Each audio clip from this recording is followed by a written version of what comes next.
Hello students, আমি Moumita ma'am. আশা করি তোমরা সকলেই খুব ভালো আছো। Welcome back to our channel. আজকে আমি তোমাদের ফার্স্ট সেমিস্টার মেজর ইংলিশের পেপার 2 থেকে তোমাদের ইউনিট 2 এর মিডিয়া বলে যে ড্রামাটি আছে ইউরিপিডিসের লেখা, তোমাদের আজকে আমি সেই টপিকের উপরেই কিন্তু ক্লাসটা ডিসকাস করব। চলো দেরি না করে শুরু করে দিই আজকের সেশনটা।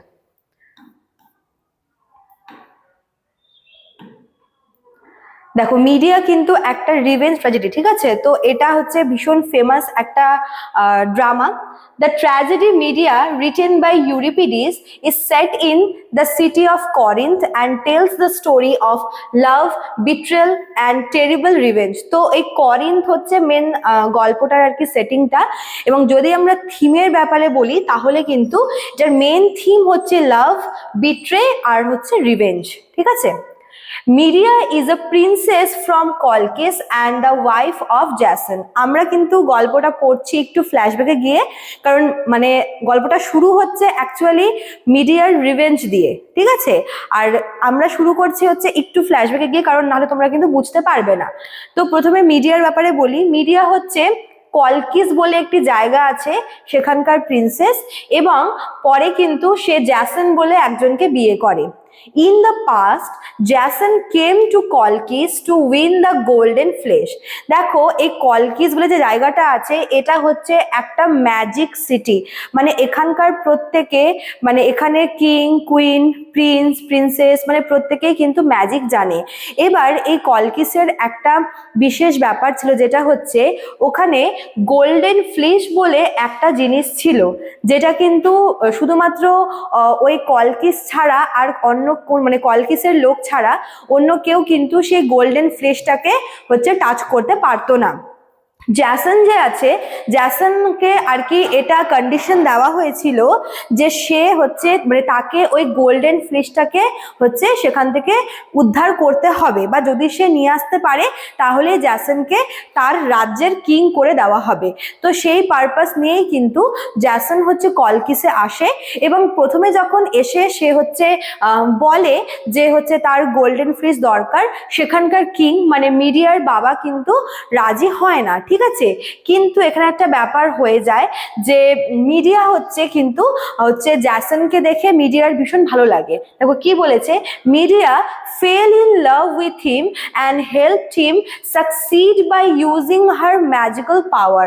যেহেতু মিডিয়ার আর ম্যাজিক্যাল পাওয়ার আছে এবং জ্যাসনকে সে ভালোবেসে ফেলেছিল, তাই সে তার বাবা এবং তার যে ভাই আছে তাদের এগেনস্টে গিয়ে তাদেরকে বিট্রে করে শুধুমাত্র জ্যাসনের বউ হবার জন্য বা জ্যাসনকে ভালোবেসে সে তার ম্যাজিক্যাল পাওয়ার ইউজ করে সেই গোল্ডেন ফ্লিশটা কিন্তু জ্যাসনের জন্য নিয়ে আসে, ঠিক আছে?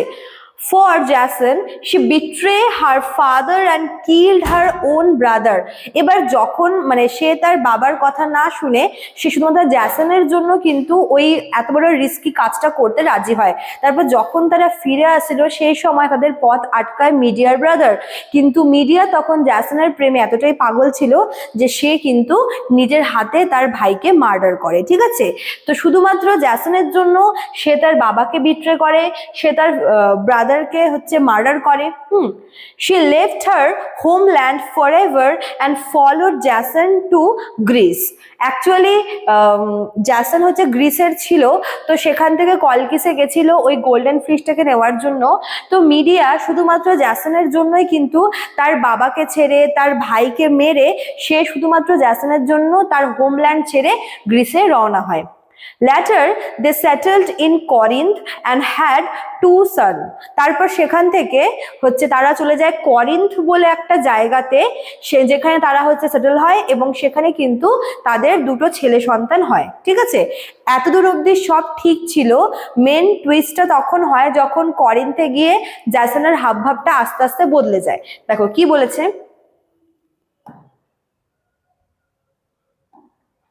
কি বলেছে? The play begins when Jason betray media. তো এখানে আমরা দেখতে পাবো যে করিন্থে যাওয়ার পরেই কিন্তু হচ্ছে জ্যাসন পুরোপুরি বদলে যায় এবং সে হচ্ছে সেখানে মিডিয়াকে বিট্রে করে। এখান থেকে মেন গল্পটা আর কি শুরু হয়, ঠিক আছে। He decide to marry Glauce, the daughter of king Creon of Corinth, in order to gain political power and a better future. এবার মিডিয়াকে বিয়ে করার পর থেকে কিন্তু জ্যাসন যেখানকার তার হচ্ছে কিং হওয়ার কথা সেখান থেকে কিন্তু ও চলে আসে এবং জ্যাসনের একটা ইচ্ছা ছিল যে সে ফিউচারে কিং হবে, সে অনেক বেশি পাওয়ারফুল হবে। তো তার এই যে ইচ্ছাটা সেটা কিন্তু মিডিয়াকে বিয়ে করার পর থেকে কোথাও গিয়ে আর কি চাপা পড়ে গেছিল। করিন্থে আসার পর থেকে যখন তাদের দুটো ছেলে সন্তান হয়, আস্তে আস্তে কিন্তু জ্যাসনের মধ্যে চেঞ্জেস আসে। তার আর মিডিয়াকে পছন্দ হয় না, তার চোখ যায় সেখানকার মানে করিন্থের যে প্রিন্সেস যার নাম হচ্ছে গ্লসি তার উপরে। কেননা গ্লসি ছিল সেখানকার প্রিন্সেস এবং কিং ক্রেয়ন কিন্তু জ্যাসনকে যথেষ্ট পছন্দ করত এবং জ্যাসন এটা ভেবেছিল যদি কোনোভাবে গ্লসিকে বিয়ে করতে পারে তাহলে কিন্তু হয়তো সে আরো অনেক বেশি পাওয়ারফুল হবে, ইভেন সে ফিউচার কিংও হতে পারে, ঠিক আছে। Jason argues that this marriage will help their children, but media sees it as cruel betrayal. তো জ্যাসন যখন এরকম ডিসিশন নিতে চেয়েছিল তখন মিডিয়া তাকে আটকায় এবং বলে যে তুমি এমন করো না, তুমি সেকেন্ড ম্যারেজ করো না। কিন্তু জ্যাসন হচ্ছে মিডিয়াকে অন্যভাবে বোঝায় যে যদি সে এই সেকেন্ড ম্যারেজটা করে তাহলে তাদের সঙ্গে সঙ্গে তাদের দুই সন্তানের ভবিষ্যৎও ভালো হবে, ঠিক আছে। এরকম একটা এক্সকিউজ দেয় জ্যাসন, কিন্তু মিডিয়া কোনোভাবে এই বিষয়টি মানতে পারে না এবং তার কাছে এটা একটা বিট্রেয়াল ছাড়া আর কিছুই মনে হচ্ছিল না। She feels abandoned, insulted, and humiliated. She reminds Jason of all her sacrifices, but he shows no sympathy. যখন জ্যাসন পুরোপুরিভাবে ডিসিশন নিয়েই নেয় যে সে গ্লসিকে বিয়ে করেই ছাড়বে, তখন কিন্তু মিডিয়া আর থাকতে পারে না। তখন সে হচ্ছে একরকমের তার একটা মেন্টাল ব্রেকডাউন হয়। সে জ্যাসনকে বারবার এটা মনে করিয়ে দেয় যে তার জন্য হচ্ছে সে কি করেছে। সে গোল্ডেন ফ্লিশ তাকে এনে দিয়েছে, সে তার বাবাকে বিট্রে করেছে, সে নিজের হাতে তার ভাইকে খুন করেছে শুধুমাত্র জ্যাসনের জন্য। আর আজকে জ্যাসন তার এত সব স্যাক্রিফাইসের এই আর কি দিচ্ছে। তো এটা শুনে কিন্তু জ্যাসনের মধ্যে কোনো রকমের কোনো সিম্প্যাথি কাজ করেনি। এতে কিন্তু মিডিয়া অনেক বেশি ইনসাল্টেড, অনেক বেশি হিউমিলিয়েটেড ফিল করে, ঠিক আছে। এদিকে কিং ক্রেয়ন যে কিনা অলরেডি জ্যাসনকে নিজের সন ইন ল হিসেবে মেনে নেয়, বাট কোথাও গিয়ে তার মধ্যেও এই ভয়টা কাজ করে যেহেতু মিডিয়া ম্যাজিক্যাল পাওয়ার জানে হয়তো কোনোভাবে তার এবং তার হচ্ছে মেয়ের ক্ষতি করে দেবে, তাই সে কিন্তু একটা হচ্ছে প্ল্যান করে, ঠিক আছে। দেখো কি বলেছে, King Creon fears Medea because she is intelligent and skilled in magic. তো তিনি জানতেন, ক্রেয়ন জানতেন যে মিডিয়া খুবই বুদ্ধিমতী একজন মহিলা এবং তার মধ্যে কিন্তু ম্যাজিক্যাল পাওয়ার রয়েছে, সে ভীষণ স্কিলড এই ব্যাপারে। He believes she may take revenge. King Creon এটাও ভেবে নিয়েছিল যে মিডিয়া কিন্তু চুপ থাকবে না, সে কোনো না কোনোভাবে ঠিক revenge নেবেই। Therefore, he orders media to leave Corinth immediately with her children. তাই নিজের মেয়ের আর কি সিকিউরিটির জন্য সে হচ্ছে মিডিয়াকে গিয়ে অর্ডার দেয় যে মিডিয়া যেন নিজে এবং তার দুই সন্তানকে নিয়ে করিন্থ ছেড়ে চলে যায়, যাতে সে বা তার বাচ্চারা কোনোভাবে যেন তার মেয়ে আর জামাইয়ের সংসারে না আসে, ঠিক আছে। এরকম একটা ভাবনা চিন্তা করে নিজের মেয়ের ভালো চেয়ে কিং ক্রেয়ন হচ্ছে মিডিয়াকে এই অর্ডারটা দেয়। Media pretends to obey and humbly ask for one extra day to prepare for exile. তো মিডিয়া কিন্তু মনে মনে ভীষণ হিউমিলিয়েটেড, মনে মনে ভীষণ ইনসাল্টেড তার ফিল হচ্ছিল, কিন্তু কোথাও গিয়ে কিন্তু সে হচ্ছে জিনিসটাকে খুব ইজিলি মানতে পারেনি। বাট তাও যখন কিং ক্রেয়ন তার কাছে এসে অর্ডারটা দিল তখন কিন্তু মিডিয়া ভীষণ পোলাইটলি অর্ডারটা অ্যাকসেপ্ট করে নিল এবং তিনি কি করলেন, তিনি হচ্ছে ক্রেয়নকে বললেন যেন মিডিয়াকে একদিনের জন্য যেন এক্সট্রা টাইম দেয়। মানে মিডিয়া এটা রিকোয়েস্ট করলো ক্রেয়নের কাছে যে তাকে এক্সাইলে যাওয়ার আগে যেন অ্যাটলিস্ট একটা এক্সট্রা দিন দেওয়া হয় প্রিপারেশনের জন্য, ঠিক আছে। দো অ্যাফ্রেড, ক্রেয়ন অ্যাগ্রিজ। যদিও বা মনের মধ্যে একটা আশঙ্কা, একটা ভয় ছিল, তবুও মিডিয়ার পোলাইট ব্যবহারে কিন্তু কিং ক্রেয়ন গলে যায় এবং তিনি হচ্ছে মিডিয়াকে একটা দিন ওখানে থাকার জন্য কিন্তু পারমিশন দেন, ঠিক আছে। Media secretly decide to use this one day to destroy her enemies. ওই যে একটা দিন মিডিয়া পেলো, মিডিয়া ঠিক করলো যে তার সমস্ত বদলা সে ওই একদিনের মধ্যেই কিন্তু কমপ্লিট করবে। তখন তার মাথায় কিন্তু এই রিভেঞ্জ নেওয়ার ব্যাপারটা আসে যে কোনোভাবে যে তাকে বিট্রে করেছে সেটাকে কোনোভাবেই ছাড়বে না, সে তার শত্রুদের, তার এনিমিদের ঠিক শাস্তি দেবে, এবং তার জন্য একটা দিনই এনাফ। ঠিক আছে, আচ্ছা।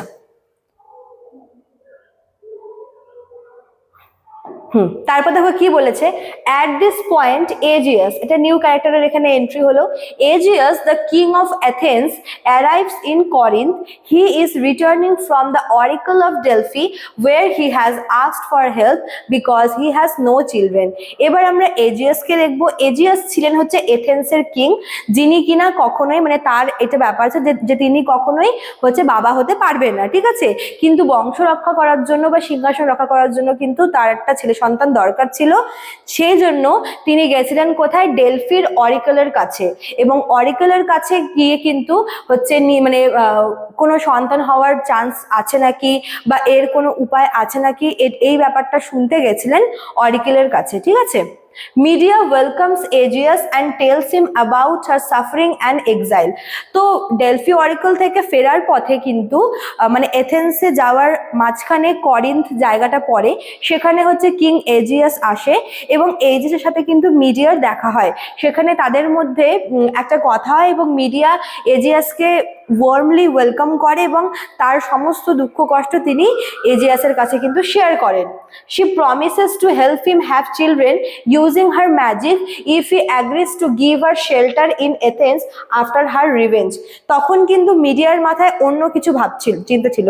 মিডিয়া তখন ভাবলো যে আমি তো এখান থেকে যাবই, ঠিকই যাব, কিন্তু আগে আমার রিভেঞ্জটা কমপ্লিট করব। কিন্তু এমন না যে রিভেঞ্জ নেওয়ার পরে হয়তো তাকে হচ্ছে কোনো না কোনো ভাবে আবার বন্দি করা হবে, তাই সে আগে থেকে নিজের সেফটিটাকে আর কি রেখে দিল। তিনি এজিয়াসকে বলল যে নিজের রিভেঞ্জটা নিয়ে নেওয়ার পরে যদি এজিয়াস তাকে তার এথেন্সের প্যালেসে শেল্টার দেয়, তবে সে এজিয়াসকে হেল্প করবে বাচ্চা হওয়ার জন্য, তার ম্যাজিক্যাল পাওয়ার ইউজ করে সে কিং এজিয়াসকে একটা ছেলে বাচ্চা দেবে, ঠিক আছে। Aegeus feels pity for Medea and swears a solemn oath to protect her and never send her away. তো কিং এজিয়াস ভীষণ খুশি হয় মিডিয়ার এই কাইন্ডনেসটা দেখে। তিনি বলেন যে তিনি মিডিয়াকে শেল্টার দেবে, তার বদলে মিডিয়া যেন তার ম্যাজিক্যাল পাওয়ার ইউজ করে তাকে যেন হচ্ছে একটা সন্তান আর কি গিফট করে।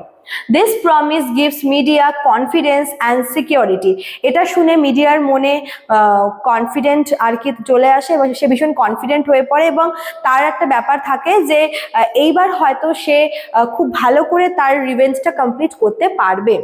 Now she knows she will have a safe place to escape after completing her plan.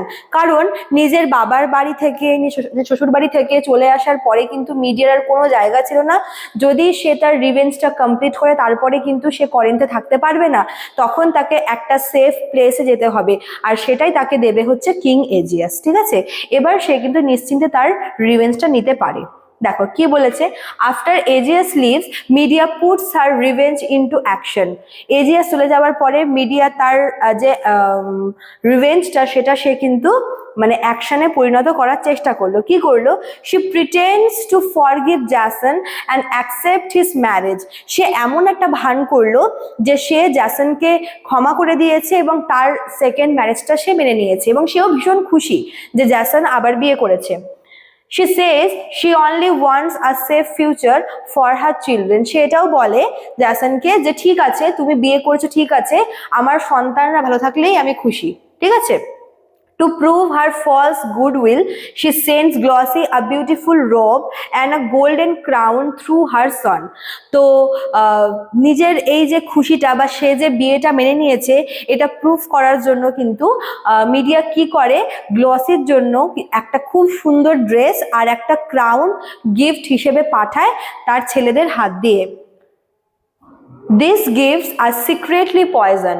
এবং সেই যে গিফটটা ছিল, মানে যেই ড্রেসটা এবং ক্রাউনটা পাঠায় গিফট হিসেবে, তার মধ্যে কিন্তু পয়জন ছিল, ঠিক আছে, যেটা সিক্রেটলি মিডিয়া কিন্তু রেখেছিল পয়জনটা এবং তার ছেলেদের হাত দিয়ে সেই গিফটটা পাঠিয়েছিল, ঠিক আছে। দেখো Glauce is delighted by the gifts and wears them. এবার গ্লসি যে আছে সে কিন্তু ভীষণ হচ্ছে সিম্পল ইনোসেন্ট একটা মেয়ে, তার মধ্যে অত সে বুদ্ধিমানও না, এবং যখন সে দেখলো যে এত সুন্দর গিফট সে ভীষণ খুশি হয়ে গেল, এবং খুশি মনে কিন্তু সে সেই ড্রেসটা, সেই আউটফিটটা সে পরলো, ঠিক আছে। As soon as she does the poison burns her flesh and she dies in terrible pain. যখনই সে ড্রেসটা পরলো তখনই ওই ড্রেসে থাকা বিষে তার শরীরের মানে সর্বাগ্র আর কি জ্বলতে শুরু করলো, এবং মানে ভয়ঙ্কর আর কি তার মানে জ্বলতে শুরু করলো, আগুনের মতো জ্বলুনি শুরু হলো, এবং সে কিন্তু খুব কষ্ট করে সে মারা গেল, ঠিক আছে। When King Creon rushes to save his daughter, he touches the poison gifts and also dies. মানে ড্রেসটা এতটা পয়জনিয়াস ছিল যে ওটাকে যদি খালি হাতে কেউ ধরতে যায় তাহলে কিন্তু তার মধ্যে বিষটা চলে আসে। এবার গ্লসি যখন সেই ড্রেসটা এবং সেই ক্রাউনটা পরেছিল, তার শরীরের সাথে ওই ড্রেসটা টাচ হওয়ার সঙ্গে সঙ্গে কিন্তু পুরো শরীরে তার হচ্ছে সে একটা জ্বলা আর কি ফিল করে, এবং জ্বলতে জ্বলতে কিন্তু সে একসময় হচ্ছে মরে যায়। এবং যখন কিং ক্রিয়ন ব্যাপারটা দেখে তখন সে তার মেয়েকে সেভ করতে গিয়ে সেও সেই ড্রেসটাকে ধরে ফেলে, এবং তার হাতের ছোঁয়া লেগে সেই পয়জন তার মধ্যেও চলে আসে এবং সেও সেম ভাবে কিন্তু মরে যায়, ঠিক আছে। Medea's revenge is still incomplete. এখনো অবধি কিন্তু মিডিয়ার প্রতিশোধ কমপ্লিট হয়নি। She knows that Jason's greatest love is his children. জ্যাসনকে শাস্তি দেওয়ার জন্য আরো ভয়ঙ্কর কিছু প্ল্যান করেছিল মিডিয়া। মিডিয়া জানতো জ্যাসনের কাছে সব থেকে বেশি প্রায়োরিটি হচ্ছে তার সন্তানেরা। To hurt him in the deepest possible way and to prevent her enemies from killing the children later, media makes the most tragic decision of all. সে জানতো যে সে যেই কাজটা করেছে, সে করিন্থের কিংকে এবং প্রিন্সেসকে খুন করেছে, এরপরে হয়তো সে এখান থেকে চলে যাবে, কিন্তু তার যে সন্তানরা আছে তাদের উপরে হয়তো করিন্থের লোকেরা রিভেঞ্জ নিতে পারে। তো সে কখনো চায়নি যে অন্য কেউ এসে তার সন্তানদের মেরে ফেলুক, এটা একটা পয়েন্ট ছিল। সেকেন্ড পয়েন্টটা হচ্ছে জ্যাসনকে আরো বেশি কষ্ট পাওয়ানোর জন্য কিন্তু মিডিয়া তার জীবনের সব থেকে যে ট্র্যাজিক ডিসিশন বা ক্রুয়েল ডিসিশন সেটা নেয়। Though she struggles between her love and mother and her desire for revenge, she finally kills her own son. একদিকে তার হচ্ছে মাদারহুড, অন্যদিকে তার রিভেঞ্জ। কোথাও গিয়ে কিন্তু তার রিভেঞ্জ নেওয়াটা তার কাছে অনেক বেশি ইম্পর্টেন্ট বলে মনে হয়, এবং সেখান থেকে অতিরিক্ত রাগে ঘেন্নায় কিন্তু মিডিয়া তার নিজের ছেলেদেরকেই মেরে ফেলে, শুধুমাত্র জ্যাসনকে আরো একটু বেশি হার্ট করার জন্য, এবং ইন ফিউচার যাতে কেউ তার সন্তানদের কোনো ক্ষতি করতে না পারে, তাই সে নিজের ছেলেদেরকে মেরে ফেলে, ঠিক আছে। এটা ছিল মিডিয়ার আলটিমেট রিভেঞ্জ। চলো নেক্সট দেখো কি বলেছে লাস্ট স্লাইডে। আচ্ছা, After this terrible act, Jason arrives and discovers the truth. তো যখন এই সমস্ত ব্যাপার হয়ে গেল তখন আর জ্যাসনের কাছে কিছু করারই ছিল না, কারণ একদিকে তার সেকেন্ড ওয়াইফ আর কি মারা যায়, করিন্থের কিং মারা যায়, অন্যদিকে তার বিলাভেড সনরাও হচ্ছে মারা যায়। তো এই পুরো ব্যাপারটা হচ্ছে যখন জ্যাসন আসে তখন সে পুরো ব্যাপারটা বুঝতে পারে। He is broken with grief and curses Medea. সে তার সমস্ত রাগ, সমস্ত ক্ষোভ কিন্তু মিডিয়ার উপরে উগরে দেয় এবং সমানে মিডিয়াকে কিন্তু কার্স করতে থাকে, ঠিক আছে। However, he cannot punish her. Media escape in a chariot sent by the sun god Helios, carrying the bodies of her children. Media কিন্তু জ্যাসনের ধরাছোঁয়ার বাইরে চলে যায়, কারণ মিডিয়াকে নেওয়ার জন্য হেলিওস যে আছে সে একটা চ্যারিয়েট পাঠায়, সেটা করে কিন্তু মিডিয়া তার মানে ডেথ সনদেরকে নিয়ে চলে যায়, ঠিক আছে। She plans to go to Athens where Aegeus has promised her protection. এবং তার প্ল্যান এটাই ছিল যে রিভেঞ্জ নেওয়ার পরে সে তার ওই ডেথ চিলড্রেনদের নিয়ে সে এথেন্সে যাবে, সেখানে ওদের হচ্ছে একটা গতি করে দিয়ে সে এথেন্সের প্যালেসে থেকে যাবে, যেরকম তাকে কিং এজিয়াস প্রমিস করেছে তার প্রোটেকশনের জন্য, ঠিক আছে। The play ends with Jason left alone in sorrow while media escape without punishment. এখানে কিন্তু এত বড় ক্রাইম করার পরেও মিডিয়া কোনো পানিশমেন্ট পেল না, বাট জ্যাসন কিন্তু পুরোপুরি একা হয়ে গেল। তো প্লেটা এভাবে এন্ডিং এর দিকে আমরা দেখতে পাই। The tragedy shows how betrayal, pride and uncontrolled revenge destroy families and human values. মানুষের মনে যখন এই যে বিট্রে বলো, প্রাইড বলো এবং মানুষের আনকন্ট্রোলড রিভেঞ্জ থেকে কিন্তু একটা গোটা পরিবার এবং হিউম্যান ভ্যালু সবটাই ডিস্ট্রয় হয়ে যায়। সেটাই হচ্ছে এই মিডিয়ার যে রিভেঞ্জ ড্রামাটা, এটার একটা বলতে পারো যে একটা প্রপার এক্সাম্পল। ঠিক আছে, চলো, তো এই ছিল তোমাদের আজকের ক্লাসটা মিডিয়ার উপরে। চলো, যারা ভাবছো আমাদের কাছে অ্যাডমিশন নেবে বা যারা হচ্ছে নোটস নেবে, তারা আমাদের অফিসিয়াল নাম্বারে কল করে নিতে পারো। আমাদের অফিসিয়াল নাম্বার দেখো দেওয়া আছে এখানে, দুটো নাম্বার। এছাড়াও কিন্তু এখানে হচ্ছে দুটো মানে কোর্স ফিও দেওয়া রয়েছে, মেজর এবং মাইনার দুটোর জন্যই। ঠিক আছে, চলো আজকে এতটাই থাকলো, দেখা হচ্ছে নেক্সট ক্লাসে। Thank you.